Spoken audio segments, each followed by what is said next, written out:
जय श्री कृष्णा प्यारे दोस्तों। आज हम आरंभ करने जा रहे कार्तिक महत्व का 11वां अध्याय। बोलिए राधे ही राधे।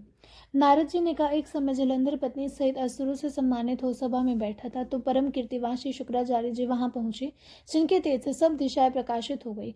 गुरु जी को आता देख असुरों सहित सागर पुत्र ने उठकर बड़े आदर से उनको प्रणाम किया। तेजस्वी शुक्राचार्य जी ने सबको आशीर्वाद दिया। फिर एक आसन पर बैठकर सब दैत्य भी यथा स्थान पर बैठ गए और सागर पुत्र ने नम्रता से यह प्रश्न किया, हे गुरु जी, राहु का सिर किसने काटा था? आप हमें यह बताएं। इस पर श्री शुक्राचार्य जी ने विरोचन पुत्र हिरण्यकश्यप और उसके धर्मात्मा पुत्र का परिचय देकर देवताओं और असुरों द्वारा समुद्र मंथन को संक्षेप में सब कहा। यह बतलाया कि जब समुद्र से अमृत निकला तो उसे देव रूप से राहु पीने चला। इस पर इंद्र के पक्षपाती भगवान विष्णु ने राहु का सिर काट डाला।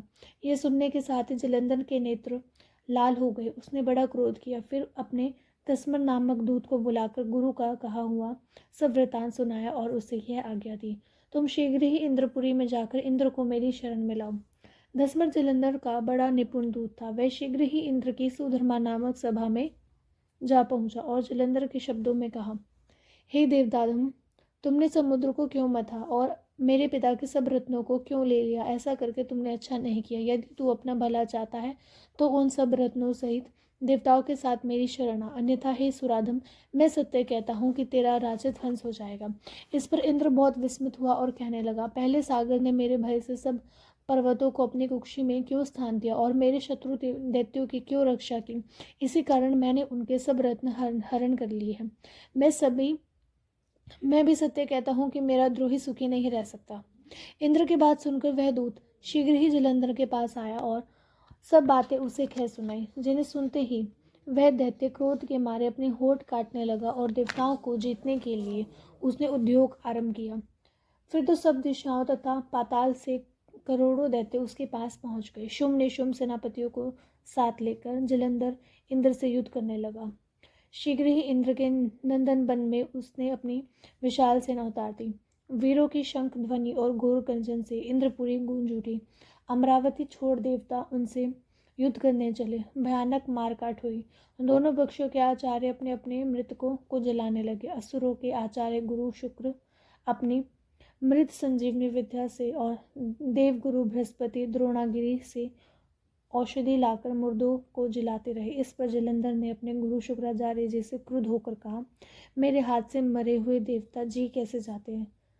जलाने वाली विद्या तो सब आपके पास ही है, फिर यह क्या बात है? इस पर श्री शुक्राचार्य जी ने देवगुरु श्री बृहस्पति जी द्वारा द्रोणागिरी से औषधि लाकर देवताओं के जलाने की बात कह दी। यह सुनकर जलंधर और भी क्रोधित हो गया। श्री शुक्राचार्य जी ने कहा, क्रोधित क्यों होते हो? यदि शक्ति हो तो द्रोणागिरी पर्वत को उखाड़कर समुद्र में फेंक दो, तब मेरे कथन की सत्यता प्रमाणित हो जाएगी। इस पर जलंधर क्रोधित होकर शीघ्र ही द्रोणागिरी पर्वत के पास जा पहुंचा और अपनी भुजाओं द्वारा उसे जड़ से उखाड़कर समुद्र में फेंक दिया। यह भगवान शंकर का तेज था। इसमें जलंधर की कोई विचित्रता नहीं। पश्चात यह सागर पुत्र युद्धभूमि में आकर बड़े वेग से देवताओं का संहार करने लगा। तब बृहस्पति औषधि लेने के लिए द्रोणागिरी पर्वत पर पहुंचे तो द्रोणागिरी की जगह वहां पर उन्हें सूना मैदान मिला। तो वह भयभीत होकर देवताओं के पास आए और कहा कि युद्ध बंद कर दो, तुम लोग अब जलंधर को नहीं जीत सकोगे। पहले इंद्र ने तो भगवान शंकर का अपमान किया था, यह उसी का फल है। यह सुनकर देवता युद्ध की आशा त्याग अत्यंत ही व्याकुल हो इधर उधर भाग निकले। सिंधु सुत निर्भय होकर अमरावती में प्रविष्ट हो गया। इंद्र आदि देवताओं ने गुफाओं में शरण ली। जय श्री कृष्ण।